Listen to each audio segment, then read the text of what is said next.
say without a shadow of a doubt that the Soviet Union was very interested in UFOs. It would not be surprising if saucers had crashed in the Soviet Union. This is so far the best footage of an alleged crash UFO or a dead alien that I've seen so far.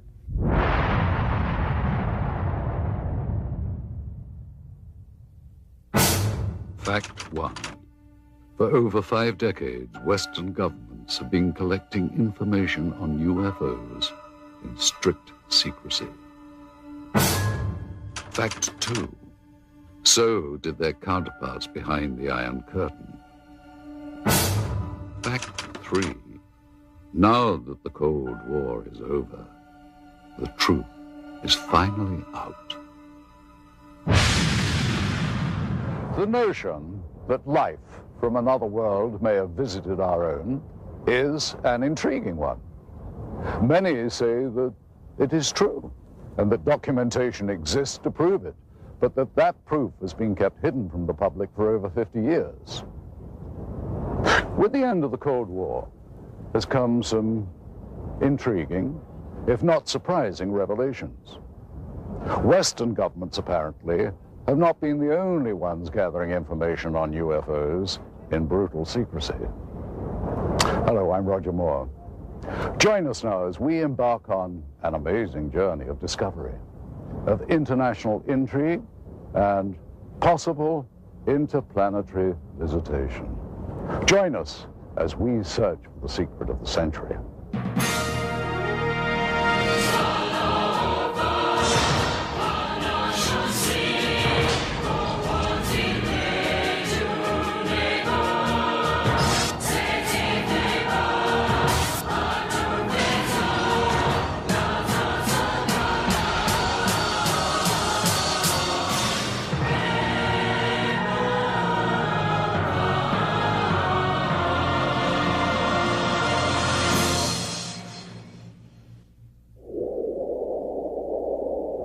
The vastness of Russia is overwhelming, even to those accustomed to the wide open spaces of America. Huge tracts of eastern Russia are still uninhabited, and it was in just such a region, remote and far from civilization, that something profound happened nearly a century ago. In the desolate Tunguska region of central Siberia in 1908, something fell from the sky and exploded on the side of a hill. This event triggered an enduring mystery that scientists are still unable to adequately explain.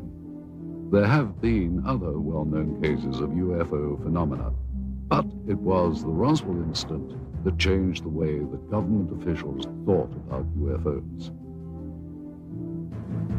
Researcher Paul Stonehill has done extensive work chronicling UFO sightings in the former Soviet Union. I would say that the most serious research was given the impetus by Stalin in the 1940s when he found out about Roswell. It was then that the K.G.B. and the military separately had initiated studies of UFOs. The K.G.B., as far as we know, had never ceased studying them. This Soviet Air Force footage was obtained by a group of Russian ufologists. It was declassified by the USSR's Ministry of Defense just before Boris Yeltsin took power. What we are looking at is a view from the cockpit camera of a MiG-23 Flogger, scrambled to intercept 2 unknown targets. What we see now is an apparent merging of the 2 targets. Here is the same shot slowed down. These are obviously not typical flight characteristics of NATO or any other conventional aircraft. The MiG lost visual contact with this object or objects, and there has never been any official identification. By attending international conferences and exchanging information over the internet, researchers on both sides of the former Iron Curtain have been able to increase the global understanding of anomalous phenomena. Richard Haynes has been to Russia many times and has worked with many of that country's researchers. Soon after the perestroika, the fall of communism, approximately 1990, I said to myself, I think this is the right time to initiate opening doors with the East, with people on the Eastern Bloc who are sitting on their own piles of data, but we don't know about it. Likewise, we're sitting on piles of data that they don't know about. And so I started corresponding with friends, and we formed this joint USA-CIS Aerial Phenomena Federation. And we're now serving a very positive role, which is information exchange. The next clip was shot from a MiG-25 Foxbat, and what we're about to see is actually an American F-16 Falcon about 200 meters away. What happens next is that a new object appears from behind the clouds. It was not identified. The new object suddenly descends and disappears into the clouds. Once again, here is the American plane at the same altitude as the MiG. And now here is the object as it appears behind the F-16. And here it emerges from behind the F-16, then goes down and enters the cloud bank. As with all accounts or potential evidence of UFO encounters, researchers attempt to authenticate and verify related facts as much as possible. In general, the more spectacular the report, the more important the verification.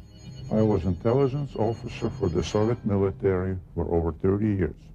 My son is a pilot in the Russian Air Force now.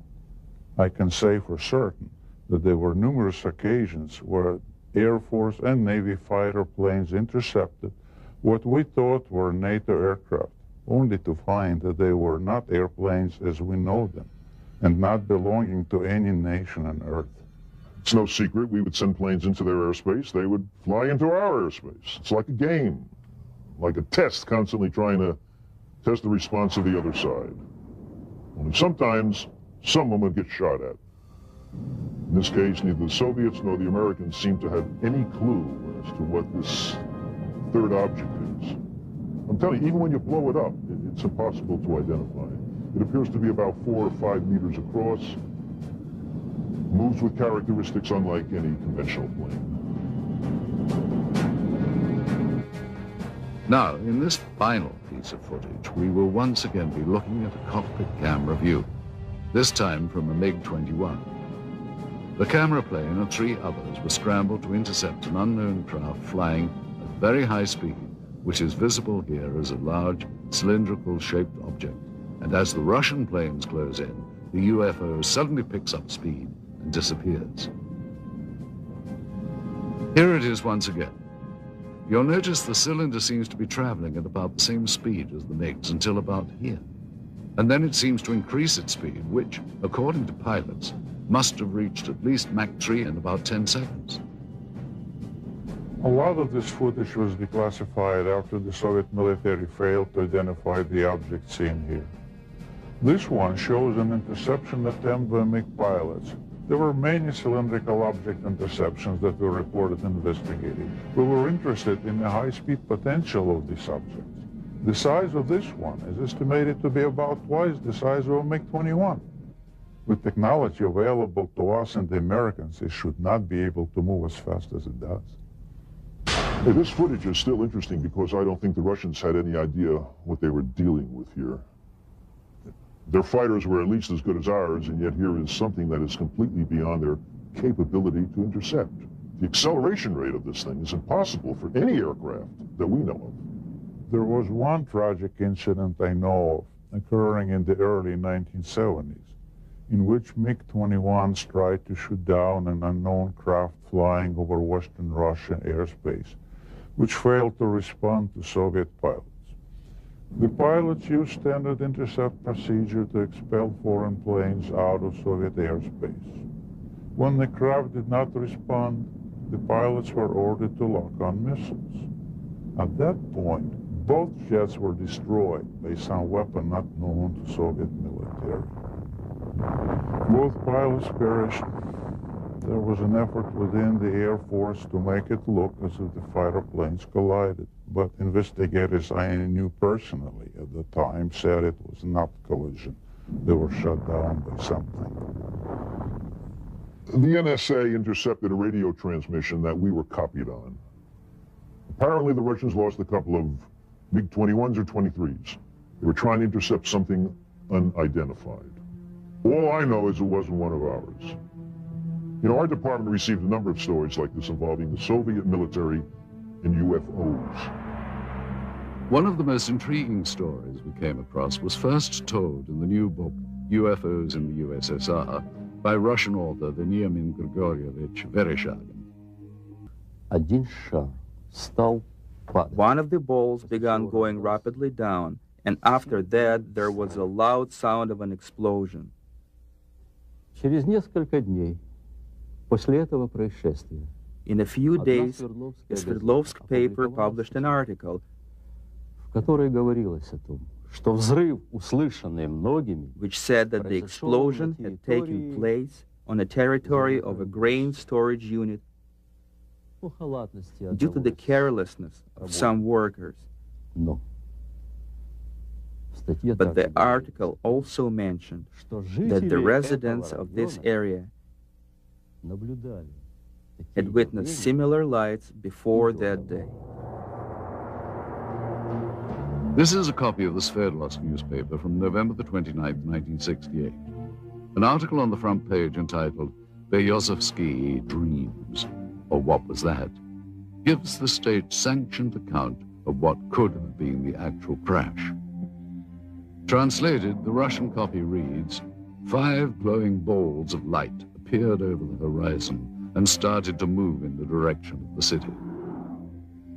4 of the objects moved in opposite directions, while the 5th began to rapidly lose altitude and soon completely disappeared behind the forest terrain. Several seconds after its disappearance, there was a deafening explosion. And in typical Soviet fashion, the paper cites the official statement. The blast had taken place at the grain storage unit number 27. The explosion was caused by one of the employees who had violated the safety code, resulting in a charge of negligence. He was sentenced to restitution of the material losses suffered by the state. What helps make the account in Vereshchagin's book so compelling is the existence of several reels of film which seem to back up the story.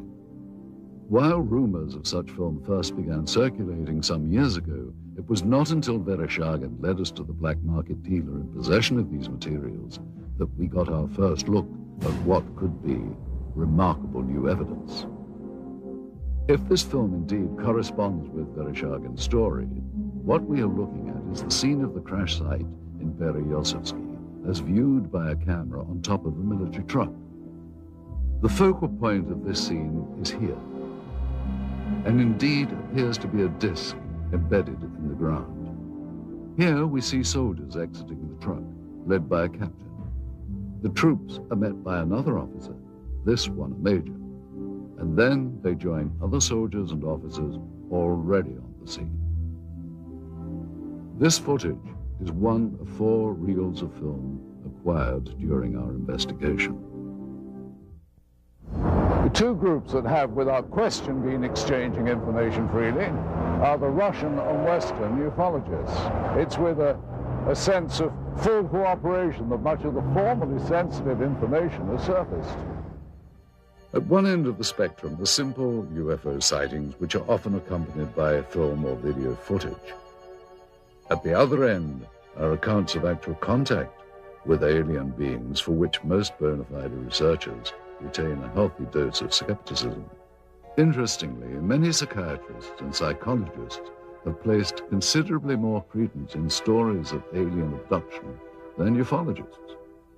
Though no such encounters have been officially reported in the former Soviet Union, and in spite of efforts by the government to deny their existence, documented cases do exist. Typically, the abductee reports seeing a blinding white light, usually hovering high above. These abductees have reported under hypnosis that they feel compelled to approach the light, as if they are somehow being drawn towards it. Some have reported seeing doors to the crafts actually opening for them.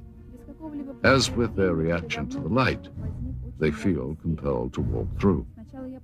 Most abductees have not been able to describe the interiors of these crafts, other than recalling swirling mist and bright lights. Most reported alien abductions include harrowing accounts of medical experiments. Subjects describe an examination room of some kind. Many have reported strange probe-like tools being used on them, and they recall the frightening sensation of being examined, though simultaneously being unable to do anything about it. Typically, the abductees will then find themselves back where they were when they first saw the light, having no recollection of what just happened. Other times, however, upon checking their watches, they discover that several minutes have passed without their ability to account for it. They literally have lost time. Many abductees have their memories triggered by a mark found on their bodies, the kind they would associate with a needle or some other medical instrument. And not surprisingly, no such report has ever been verified 100%. And yet these stories continue to proliferate.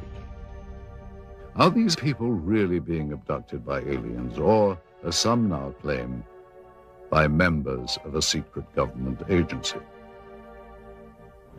The austere building behind me once housed what was undoubtedly the world's largest and most feared intelligence agency. Why would the K.G.B. be so interested in what many consider to be science fiction? From the beginning of the communist era, the Soviet leaders relied on a strong secret police to act as watchdog and often executioner for their rule. This was not a new concept for Russia. During the rule of Tsar Nicholas, the secret police was everywhere, its agents spying on everyone. There were agents watching every train station, hotel, and theater. Shortly after the Russian Revolution, the first Soviet government approved the creation of their own secret police. It soon became a powerful mainstay of the Soviet system. To ensure the continuation of communist rule, the main domestic role of the secret police became to seek out counter-revolutionary views and ensure that those holding them were dealt with. After the death of Stalin in 1953, the secret police became known as the Committee for State Security, or K.G.B. As the Cold War heightened under Khrushchev, this was also the era that boasted the growth of the K.G.B.'s image as an international spy agency. Foreign espionage was at its height. According to Western authorities, the K.G.B. managed to infiltrate every major Western intelligence service.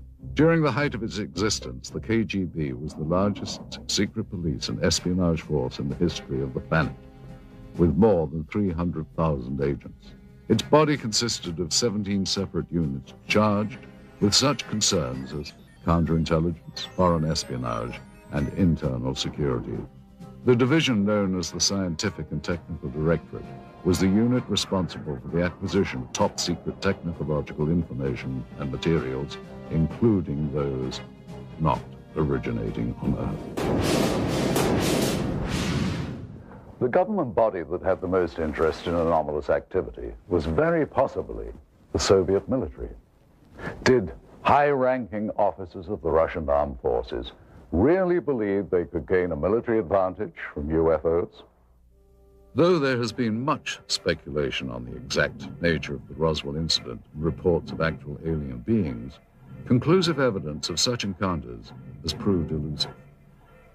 In 1997, the U.S. Air Force issued a follow-up to its earlier Roswell report, which they subtitled Case Closed. They tried to account for the stories of aliens by suggesting these were simply crash test dummies misidentified.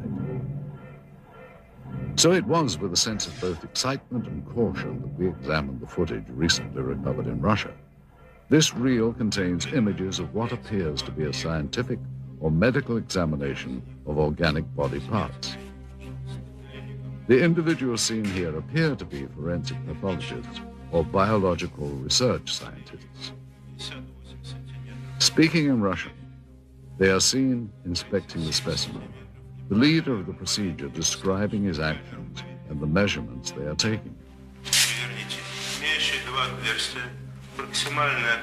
After several minutes of this, there is a change in camera angles.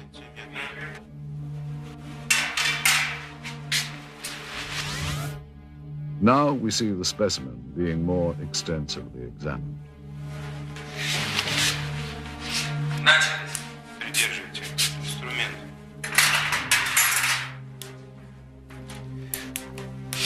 Ткани разрезаются тяжело. Пробуем кусачки. Придерживайте. Ребра пытаюсь перекусить. Так, нож. Tools are used to cut open what the leader constantly refers to as tissue. Что-то белое попадает. Очень ригидные ткани. Давайте попробуем другим. Придерживайте.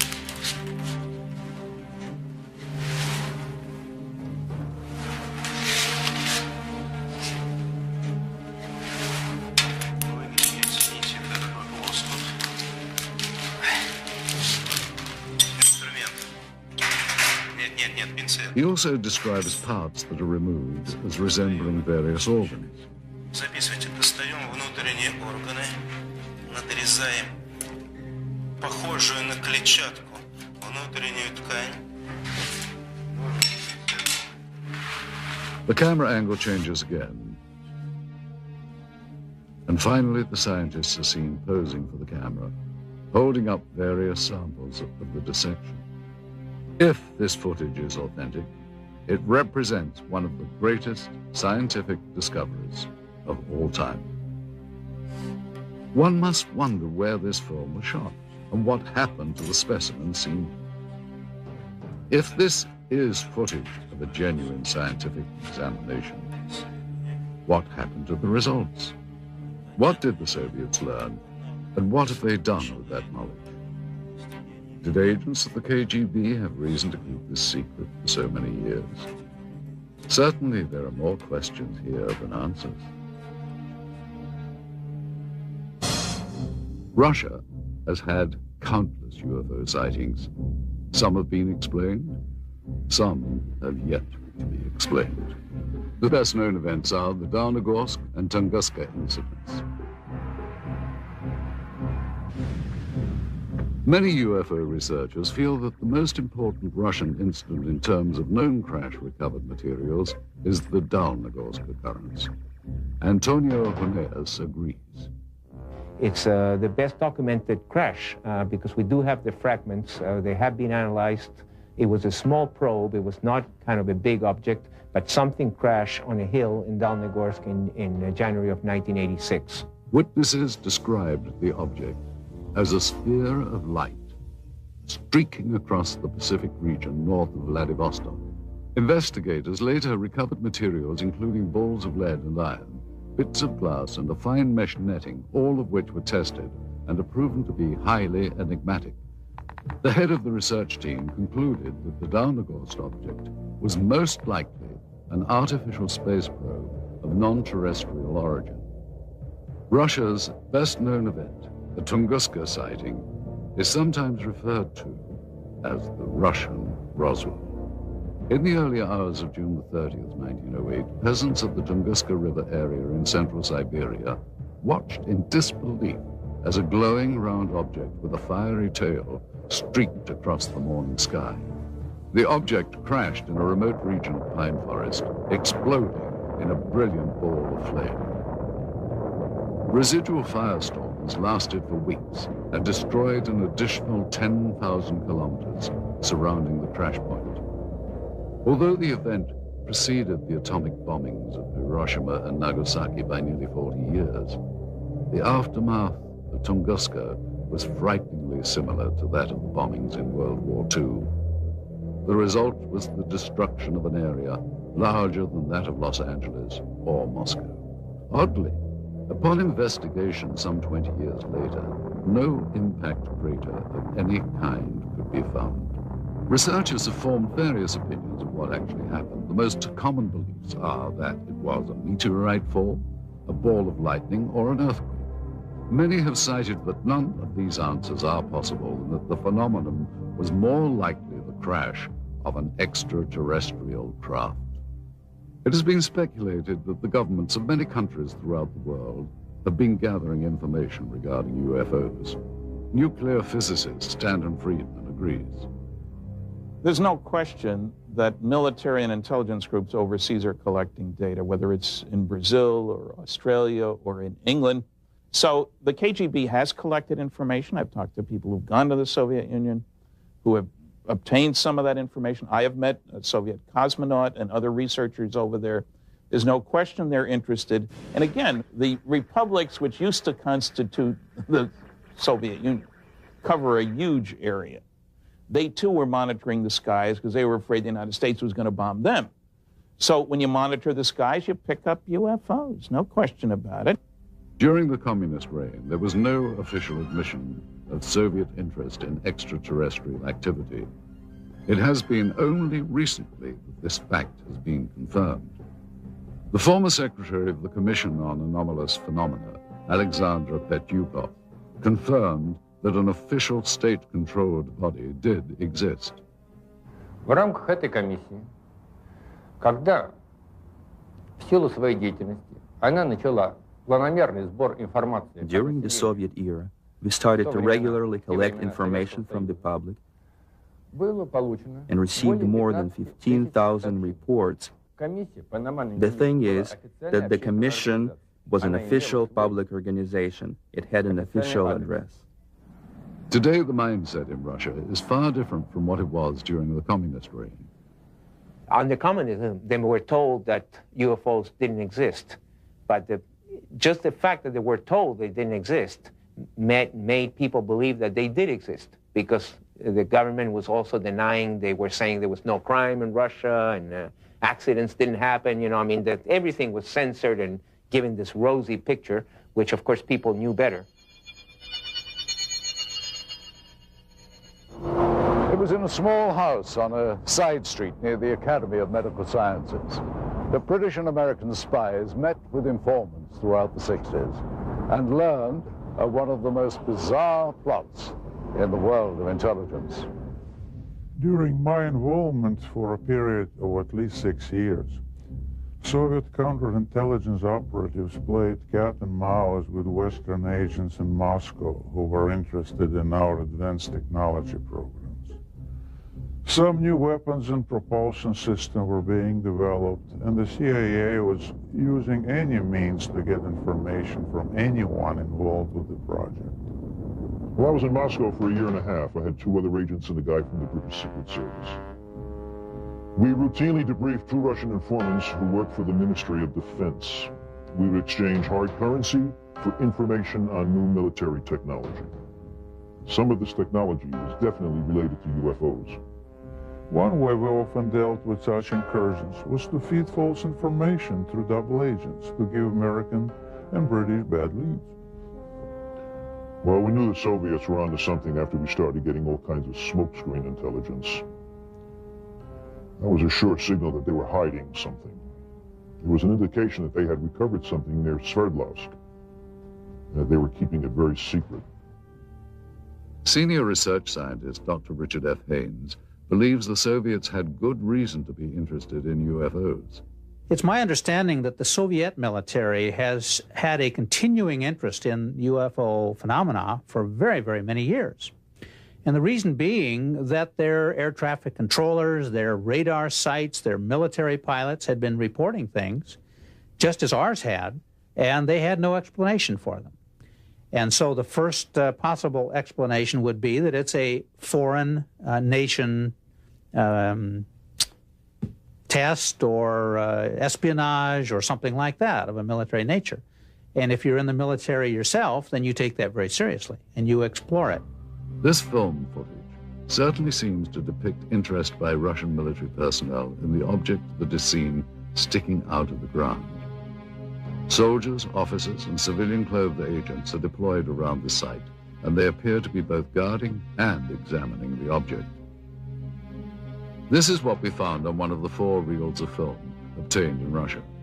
After viewing the footage, we were able to determine that it was most likely shot with 2 separate cameras. One apparently a handheld camera, which starts out on the approaching truck, and a second one seen here on a tripod. As the soldiers march past, you can see the cameraman turn to follow the troops.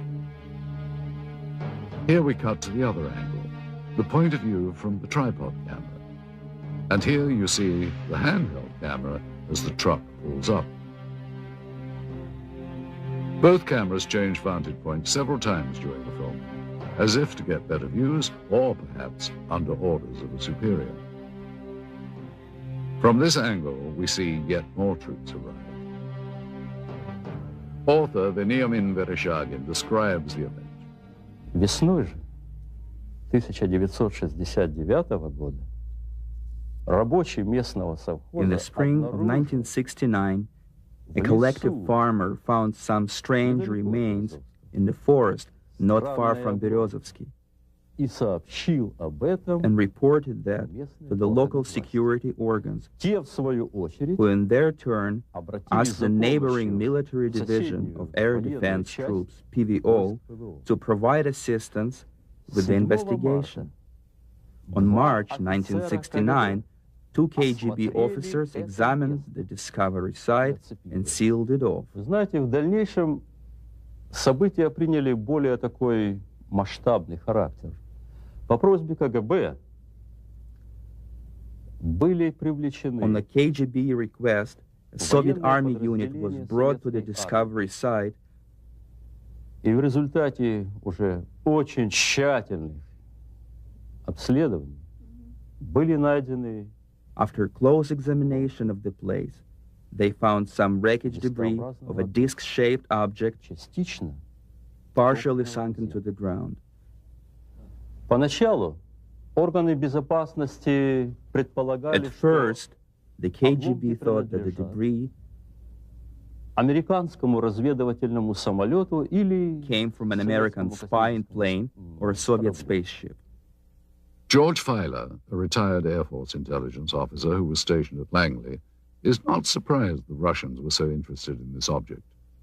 We found that the Soviets would pay to get information on UFOs as opposed to, we'll say, an F-111 aircraft, that they were, in a way, more interested in UFOs than some of our latest aircraft.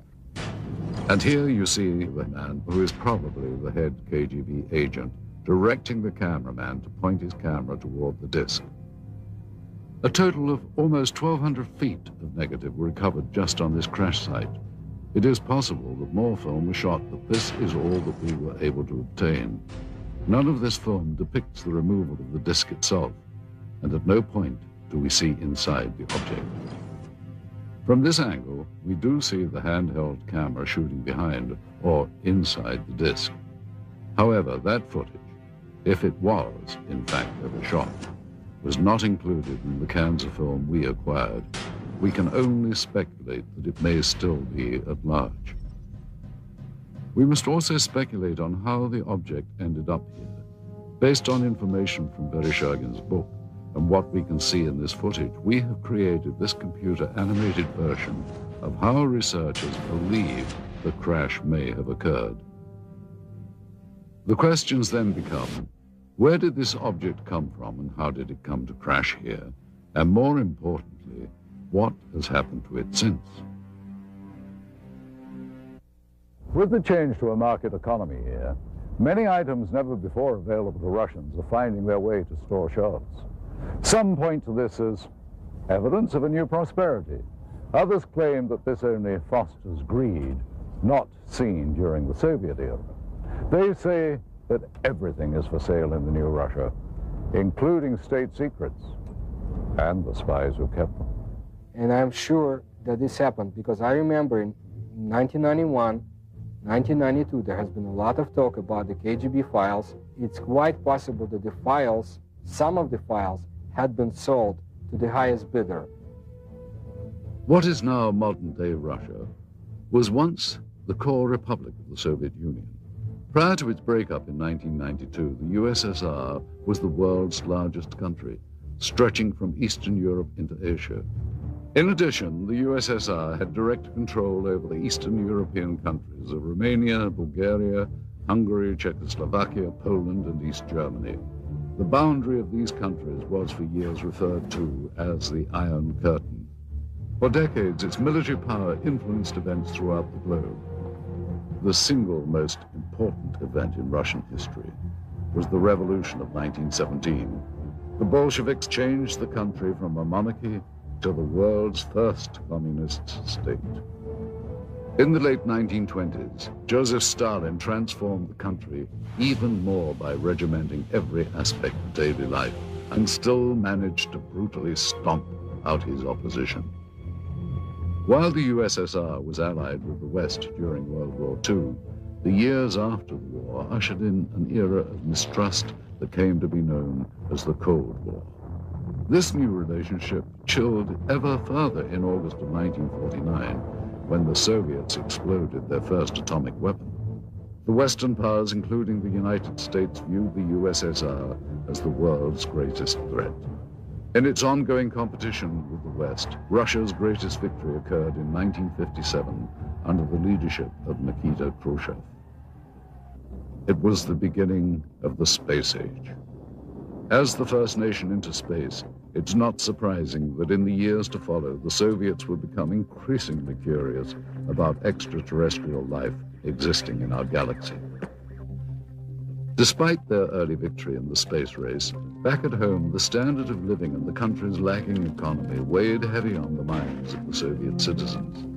Under Soviet President Mikhail Gorbachev in the 1980s, the terms glasnost and perestroika came to represent a period of humanist reform. The first truly democratic elections in Russia's history occurred in 1991. After 70 years of Soviet rule, the USSR was dissolved. A new market economy has emerged along with more freedom for the people. While there are some who yearn for a return to communism, most citizens feel that the new Russian democracy has been a vast improvement to their daily lives. But with these positive changes come problems. In a recent news survey in Russia, citizens were asked the question, who controls Russia today? An astounding 23% responded the mafia. Renowned Russian writer and Nobel laureate Alexander Solzhenitsyn wrote, Russia's economic chaos is the result of merely criminal reforms that have created a new class of mafia capitalists. The word mafia refers to the new system of organized crime in Russia involving countless government officials, businessmen, and organizations controlled by criminal groups. Resistance to extortion attempts has resulted in violence. Kidnappings, assassinations, attacks on family members, or harsh persecution by corrupt government officials have been documented. Dozens of bankers were kidnapped and assassinated by the mafia in the first few years of Russia's independence, when organized crime was taking control over the country's financial system. Having eliminated its rivals in such a brutal manner, the Russian mafia is now in a position of great power.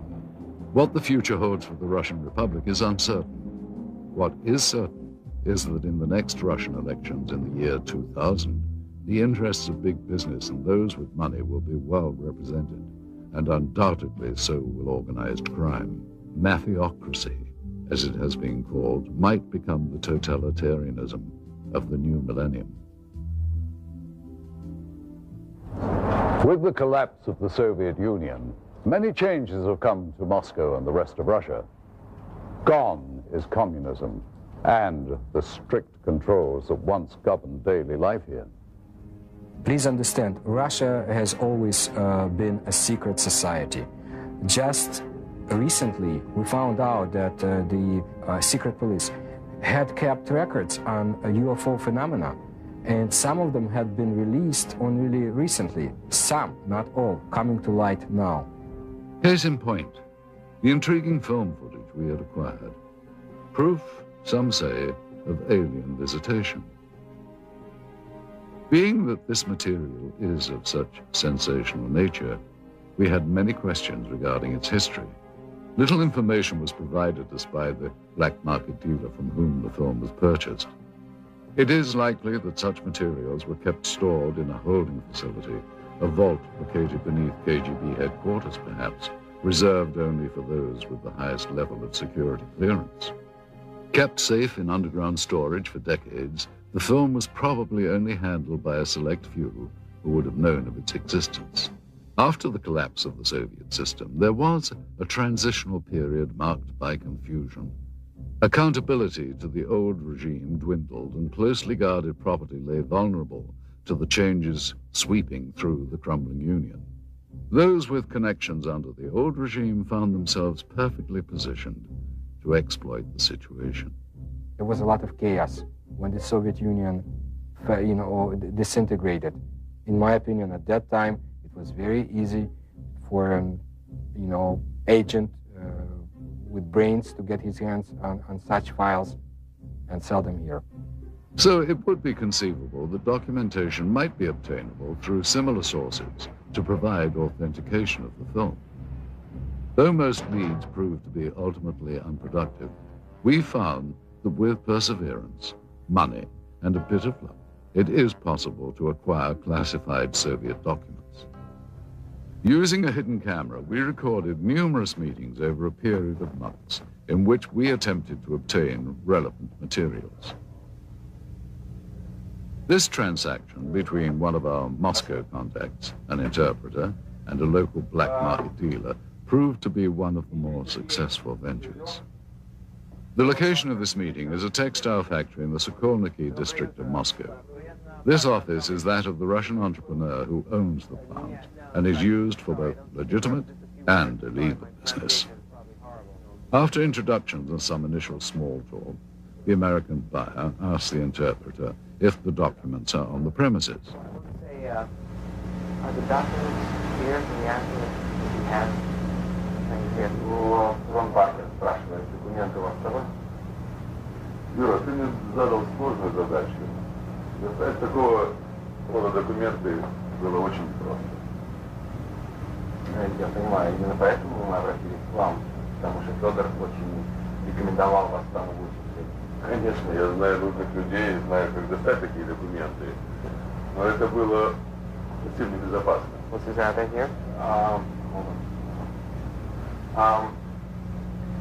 Мы ценим это очень, и именно поэтому мы обратились к вам. Хорошо, работаем.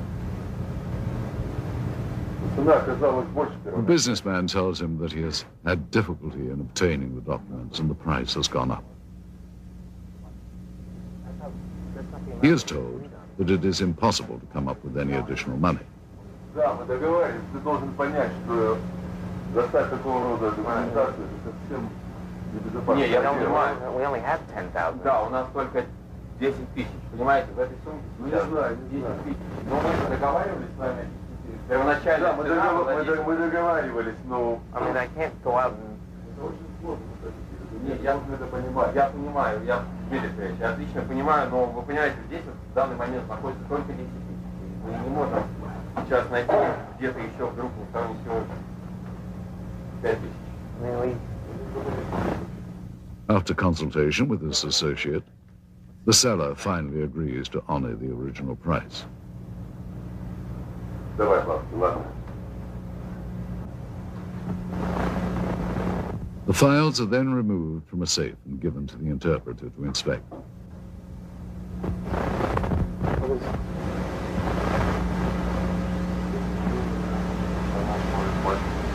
This is K.G.B? Yeah, this is some report about extreme deadlock. Does this look...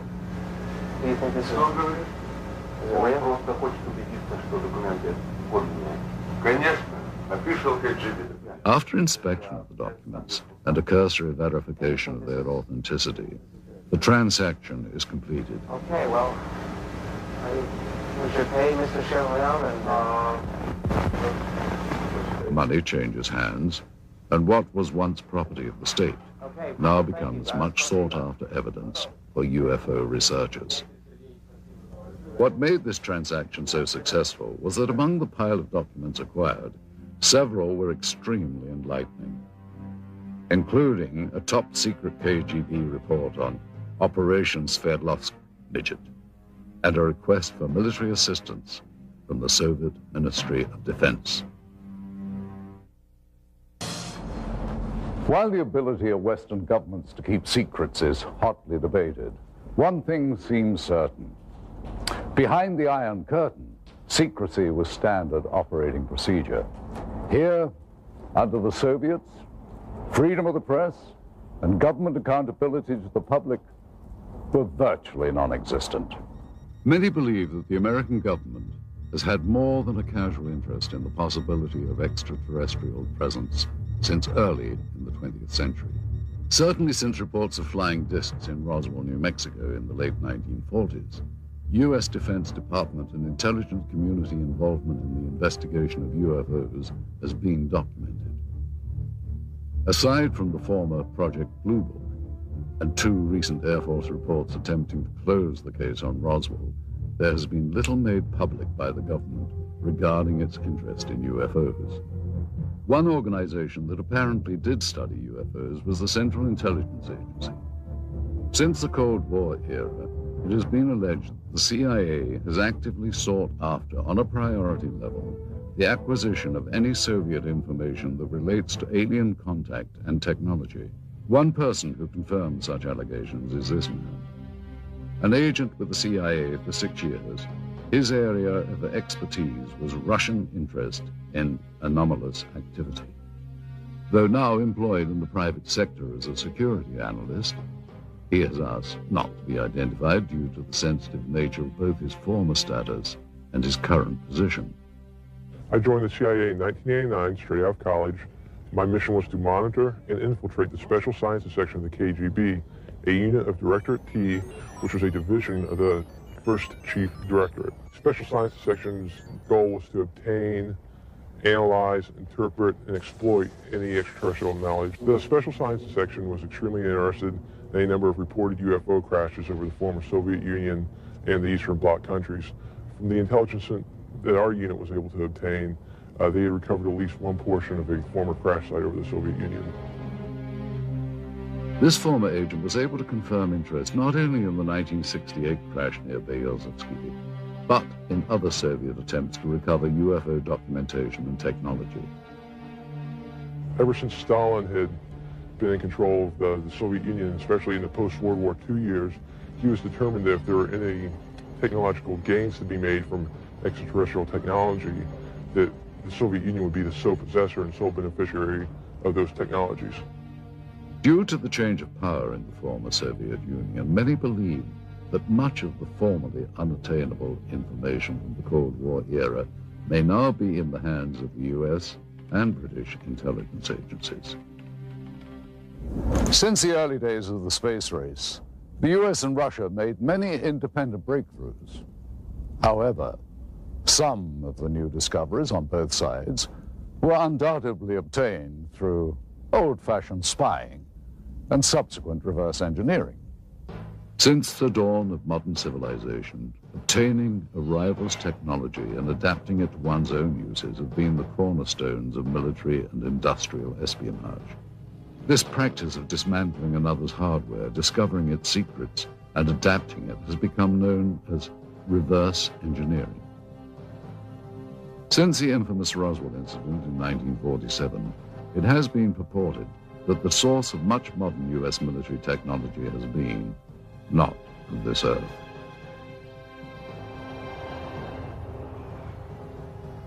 A number of technologies were either partially inspired or wholly inspired from what was recovered at Roswell.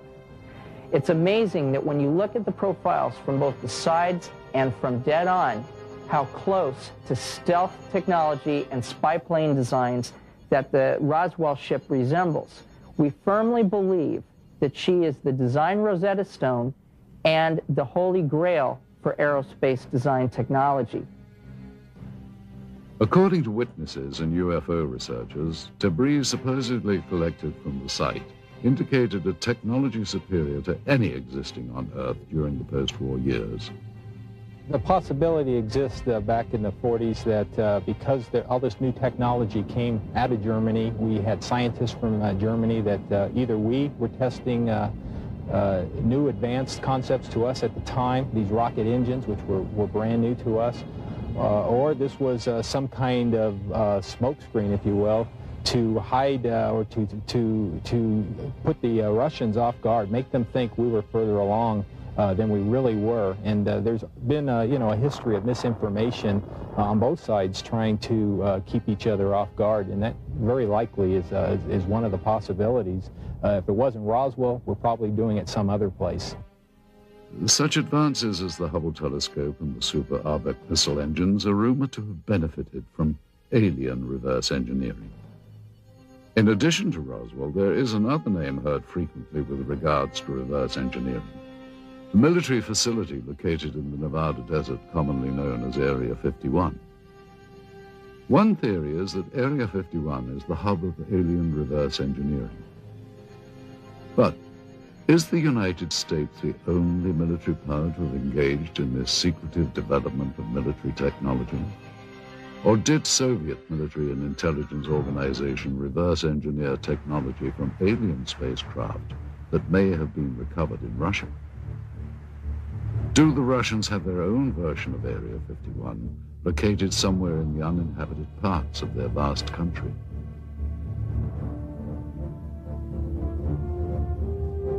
Did the KGB, in addition to their agenda of maintaining the hard and fast rules of the communist regime, add to their duties the manipulation of alien technology for the advancement of Soviet power? Thus far, of all documented UFO sightings that have taken place within the former Soviet Union, not one was publicly acknowledged by the KGB. While reverse engineering remains a common practice throughout the world, not only in the military, but industry as well, the question as to whether or not it has ever been used to obtain alien technology remains unanswered. If the Russians had in fact recovered an extraterrestrial vehicle, as they seem to be doing in this footage, they no doubt would have wanted to benefit from its technology. We invited ufologist Stanton Friedman to view the recovered footage and to give us his input. It would not be surprising if saucers had crashed in the Soviet Union. And if somebody had monitored this on radar or from whenever, satellites, we had satellites, they had satellites at that time, or just a report from a local person. And the kicker is the fact that you get troops out there and a cameraman doesn't necessarily mean it's a flying saucer. We need to be a little cautious about jumping to conclusions. Now, I think that film is worth a detailed investigation. Those things cost a lot of money, actually, to go over it. You have different specialists looking at it. Are the uniforms correct for the time frame? Is the film actually made in the Soviet Union? We asked Russian film expert Sergei Goncharov to examine the film for its authenticity. He first explained the background of the film cans. And this is the name of the factory that manufactures the motion picture film in the city of Pereslavl. This is the type of film type A2, which is the emulsion. After Sergei examined the cans, he felt that they were authentic and consistent with the area and time period from which they had allegedly come. Now that we've looked at the cans, the next thing to do was to actually find out if the film itself had any markings on it. Okay, in the very beginning of the film, we have this word, which in Russian says начало, or the beginning, or the start. Now, the next bit of information are these two items. M-A-R-T, Mart, which is the month of March, 1969, letter G for year. So the year of 1969, the month of March. Okay, then we have the two bits of information which says plyonka number 267. Plyonka in Russian means emulsion or film, could denote the reel, the roll, or a batch, and this, of course, is the number. The next thing we see is this bit of information. Совершенно секретно, top secret archive of the KGB logo and the word archive of the KGB. Finally, Sergei Goncharov compared the markings on the film itself to what was printed on the cans. As you notice right here on the edge of the negative, we have the word безопасная пленка, meaning safety film, and type A2, or type A2, which is exactly the information that you have on a can. Next, we showed the film to Russian researcher Paul Stonehill. The colors of the film, the quality, soldier uniforms.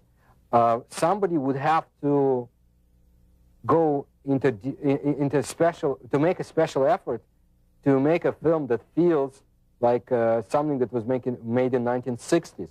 I've seen a lot of films made in the 1960s, and this film here is almost of the same quality. It's not a 1980s or 1990s film. The K.G.B officer that had been looking and touching things looks quite genuine. To me, my gut feeling is this is not something that they had made intentionally to fool people. UFO researcher Antonio Huneeus offered us his views on the film. I would say that visually it's very impressive. The first thing that struck me was the good quality, very, very, very clear footage.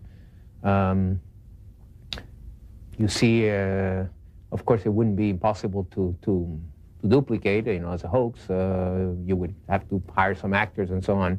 But it was quite well done. Of course, it could even be some kind of disinformation too, that the KGB was quite notorious about doing disinformation.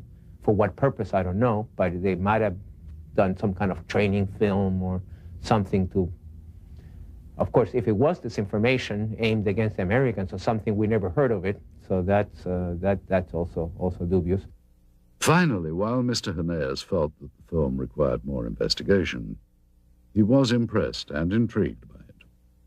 Well, I would say that if this is real, and I do not have the elements to make that judgment, this is so far the best footage of an alleged crash UFO or a dead alien that I've seen so far.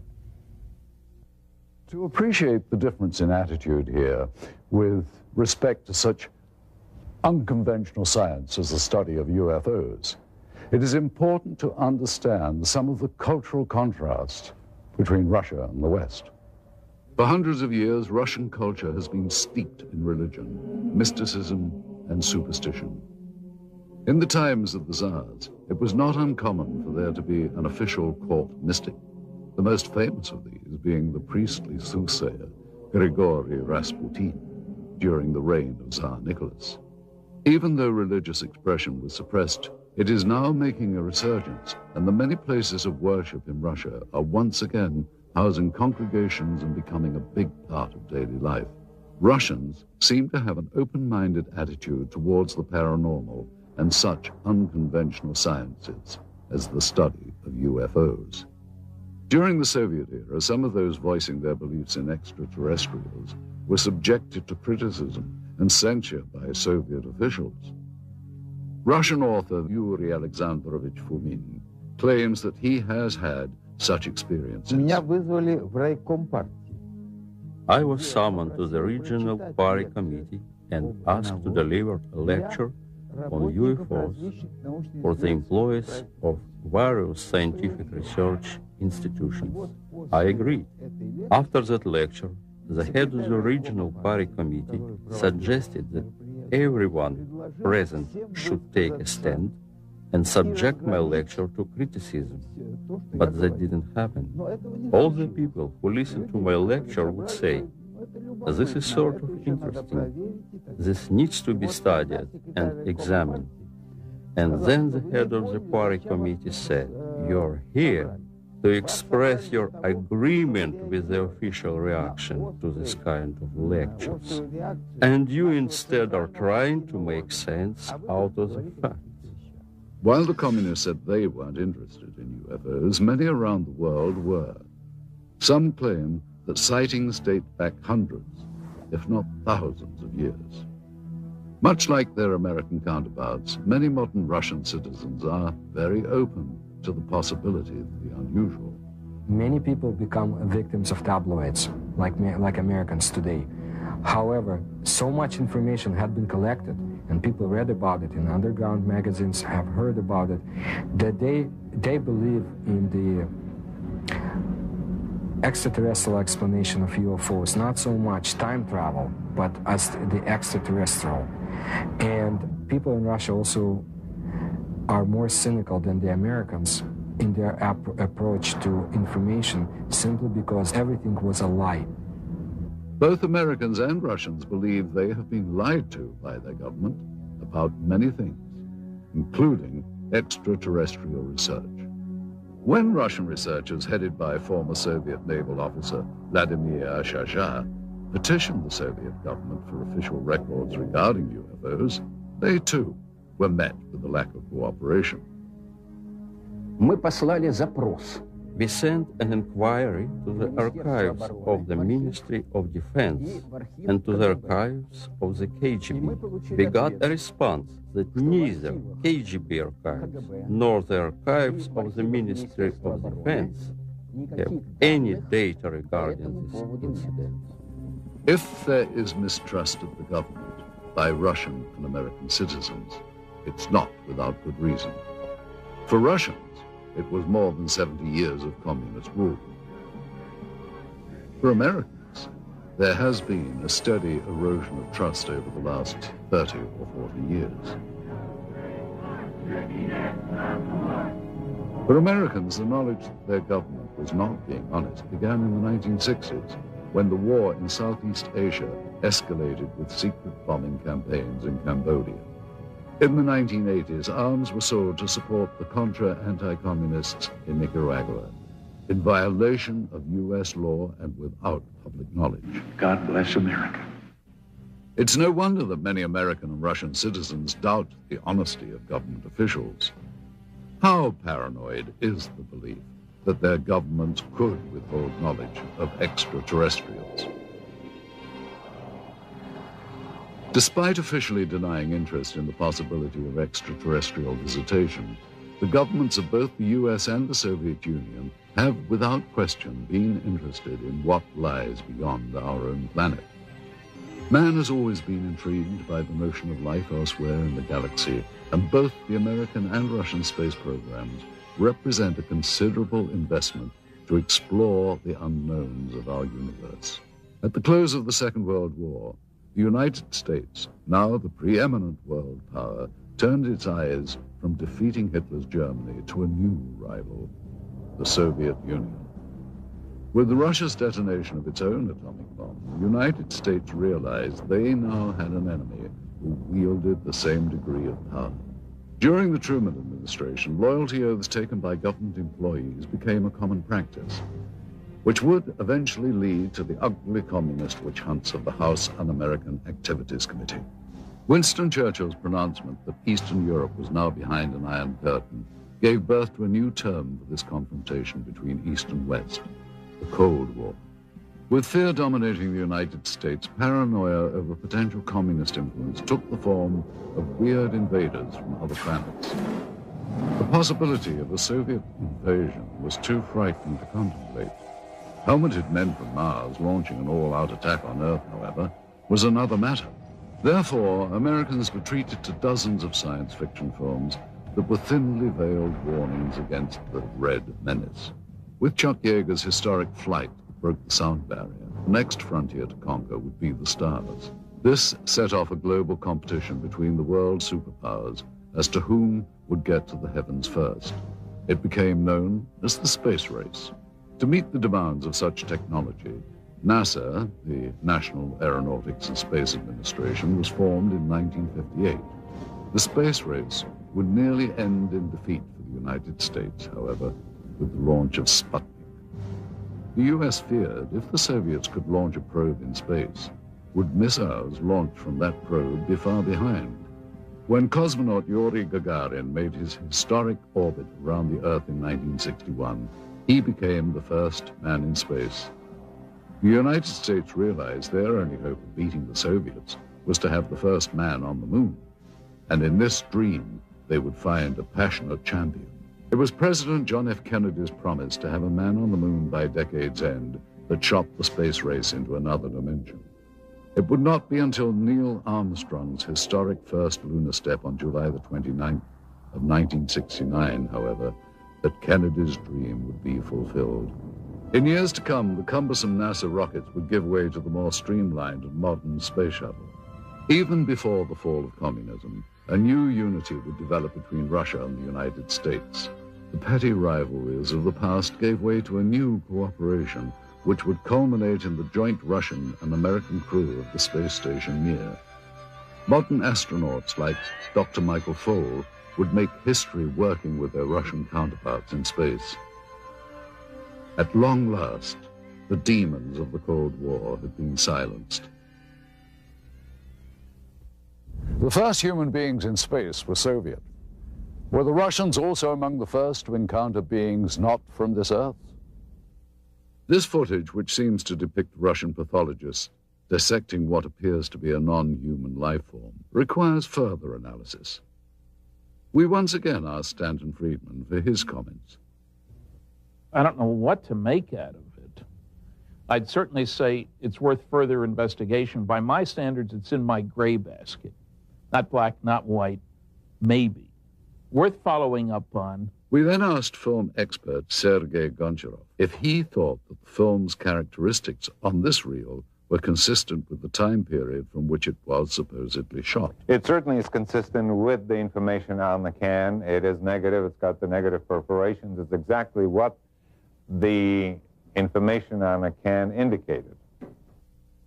Sergei explains the significance of a flash frame, an interesting and possibly important characteristic of the film that was discovered. All right, now, a flash frame, this is, of course, a flash frame is that piece of film that is, when you push the button on the camera and you start exposure and you stop the camera to stop the exposure, and then you restart the camera again.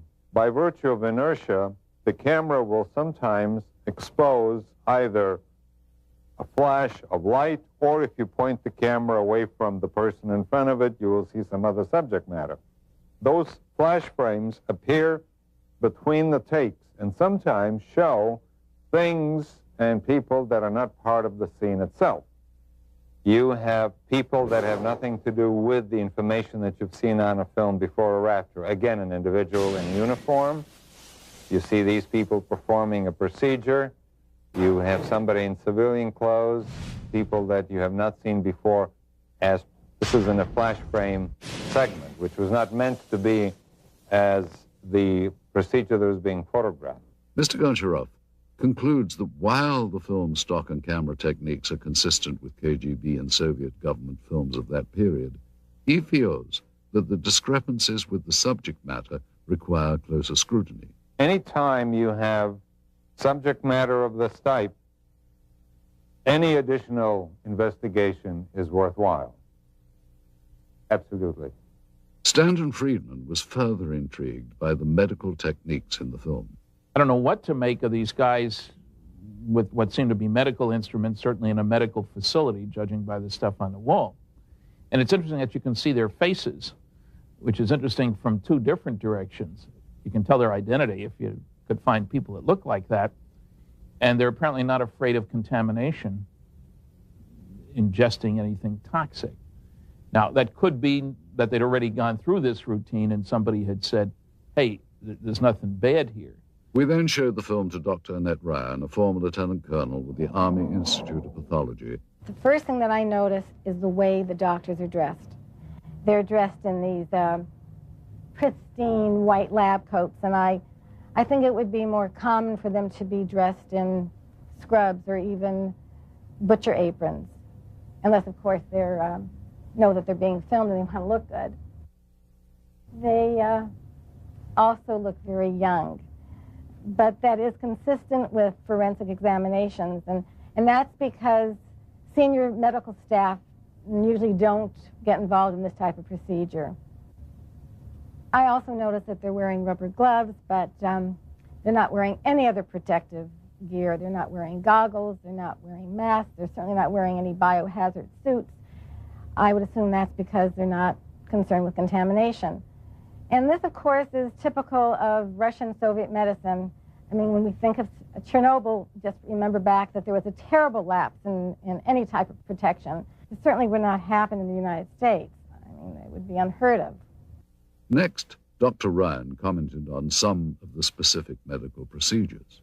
All right, what's happening here is that they're using dissecting scissors to open up the sternum. which is a common procedure at that time. He's using the proper tool.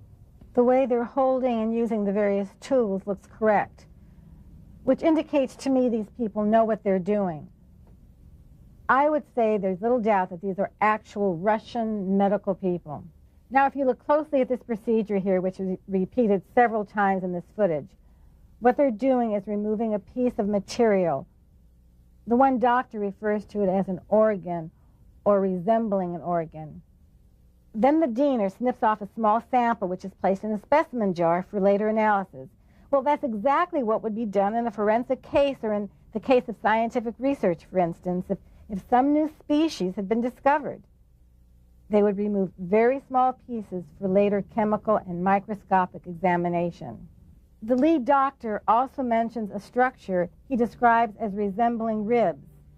And here you can see what indeed resembles a rib cage, as if this was the torso of some anthropoid or human-like organism.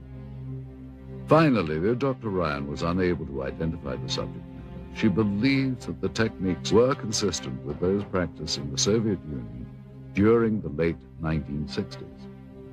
We have little information about the specimen seen here, other than the pathologist's description and the K.G.B code name, Sverdlovsk midget. We wondered, though, how such a being might appear had it been recovered intact. Using only the images recorded on this film and the scant data available, technicians have constructed this 3D computer-generated model. Thus, with a bit of imagination and some forensic speculation, we have recreated what may have been the Soviets' possession of an actual being from another world.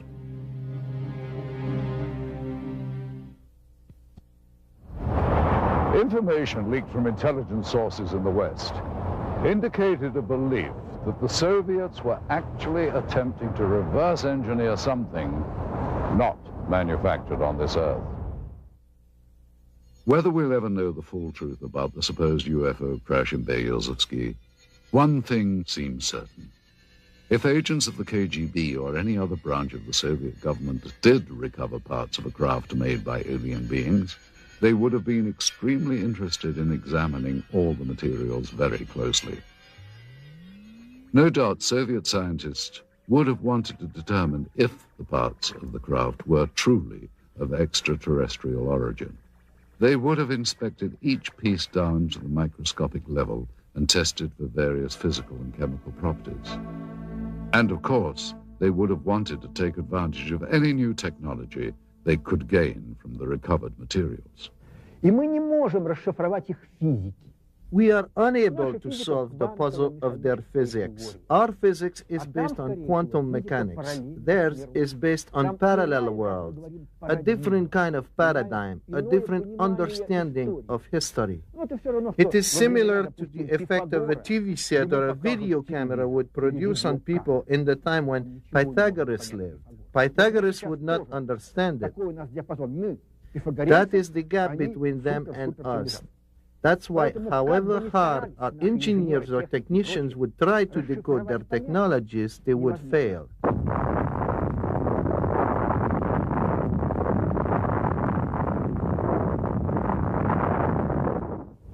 Back in the West, not only did the military consider UFOs a serious subject, but the Soviets' interest in them as well. It seems that, in the beginning anyway, both sides thought that flying saucers were an invention of the other. And that fueled a decades-long campaign of espionage and counter-espionage. Many believe that U.S. intelligence agencies such as the CIA, NSA, and the military have not been completely forthcoming with information regarding extraterrestrials. The same is apparently true of the K.G.B. Some claim that the K.G.B., as well as the U.S. government, may have been using the UFO phenomenon as a smokescreen to cover other top-secret activity from the very beginning. Former NASA scientist Dr. Richard Haynes concurs. Well, all I can say is that there are verified documents from Stalin's time that showed he had an intense interest in Roswell, what was going on in Roswell, New Mexico in about mid-40s. Well, that makes very good sense from the standpoint that that's where our atomic bomb group was, 509th Bomb Group, from which Hiroshima and Nagasaki events happened, ultimately. It's where the pilots trained. So it's understandable that Moscow would be very interested in this subject from that standpoint. If UFOs are a cover, they have been used very effectively by both sides. So it's to the convenience of the Russian government, Soviet government, to continue the charade. It can be considered a form of disinformation. There is an alternate theory regarding UFO disinformation.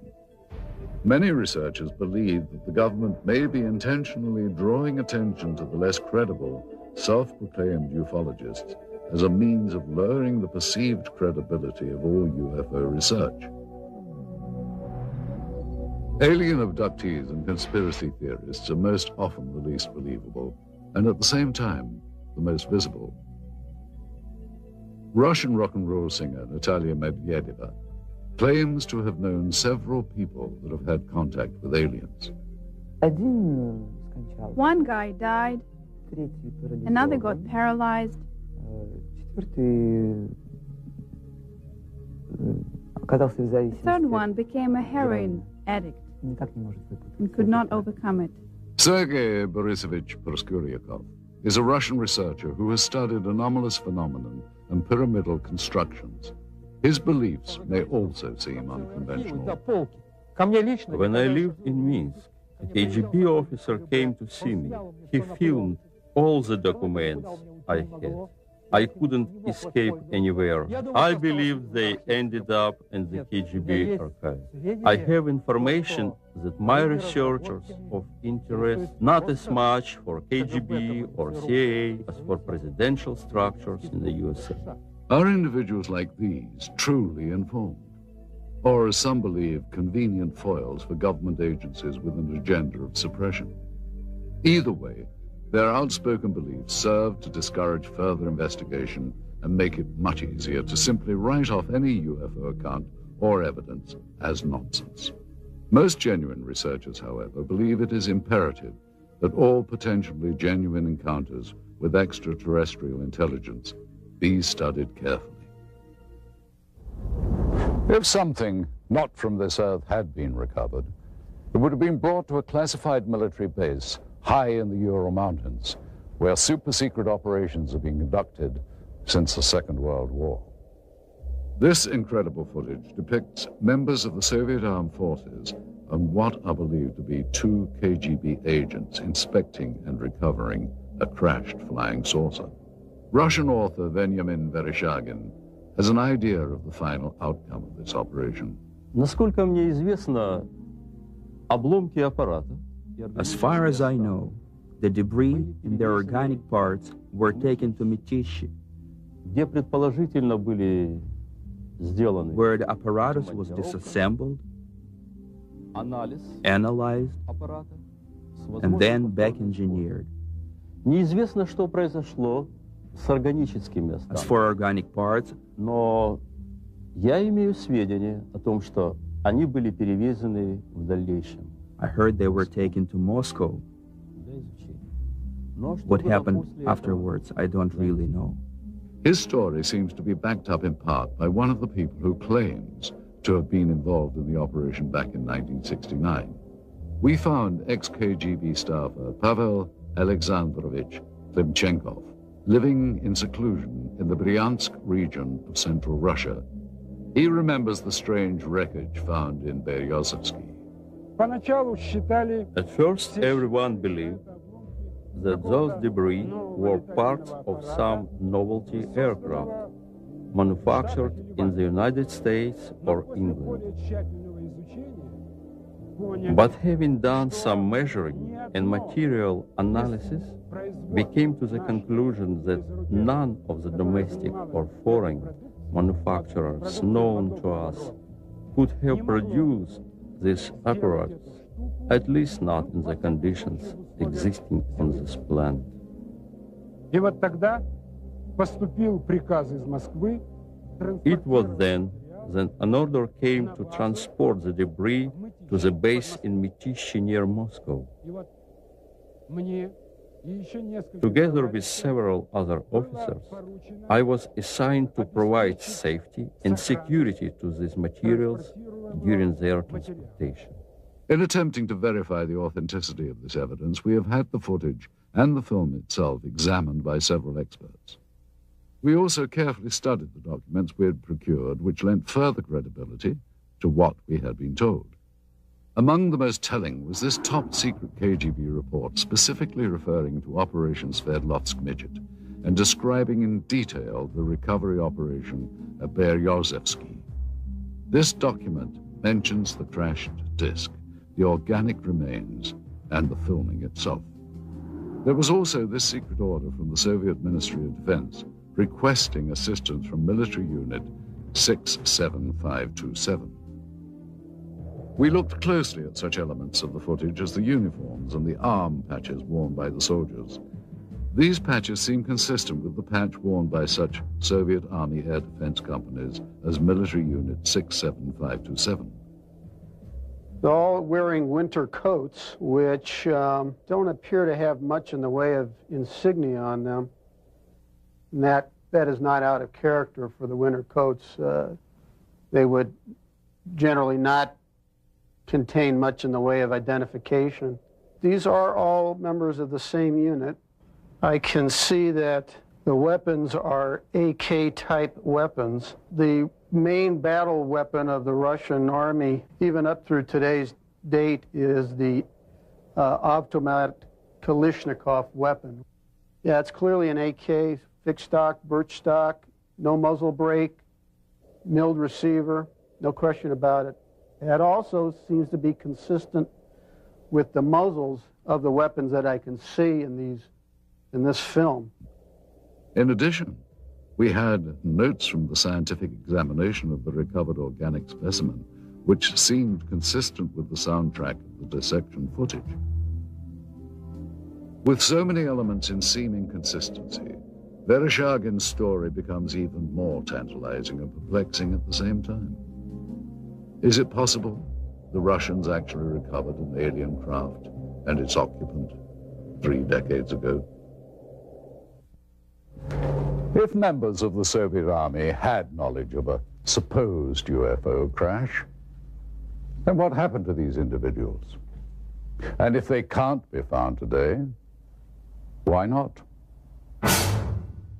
In the course of our investigation, our goal was to follow every lead, to search for every scrap of information regarding the incident so named Operation Sverdlovsk Midget.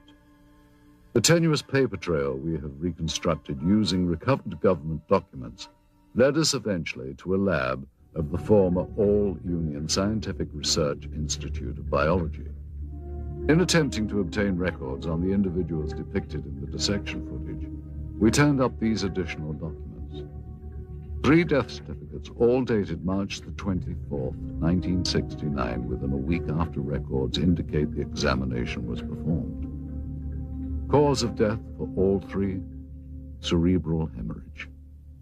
Dr. Ryan told us that the odds of this occurring naturally are next to 0.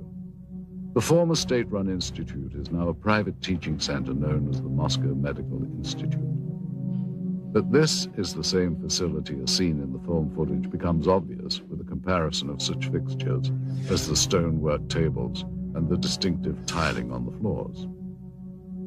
The difference is that one-time experimental procedures have been replaced by routine anatomy lessons with plenty of hands-on experience. Secretive operations are now openly administered educational opportunities. But we did find in the basement of the building remnants of this facility's past, reminders of a time when procedures here were not open to the public or subject to public scrutiny.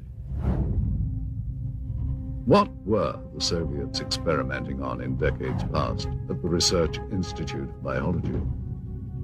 The answer to that question is still yet to be found.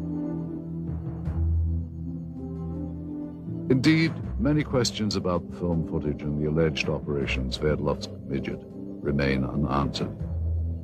Any extraordinary find, such as the apparent filmed record of a crashed spacecraft, or of what appears to be scientists examining parts of an alien life form, require further analysis. Yet it seems incredible that so many elements of this story from so many diverse sources appear consistent.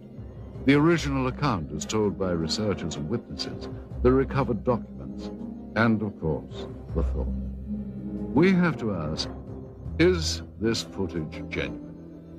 And if so, does it represent an actual case of alien visitation, or, as it has been suggested, was the footage created as part of a Cold War disinformation campaign? One other proposed possibility is that it was simply a military training exercise captured on film. Again, if it is a real UFO crash, where are the remnants? And what happened to the body of the alien being? With all that we have unearthed here, the big question seems to be, what is the significance of what are clearly some very profound discoveries? And will we ever know the full story? We hope you've enjoyed visiting Russia with us, and we hope you've gained some insights on what promises to be a continuing source of intrigue and controversy. Thank you for joining us. I'm Roger Moore in Red Square.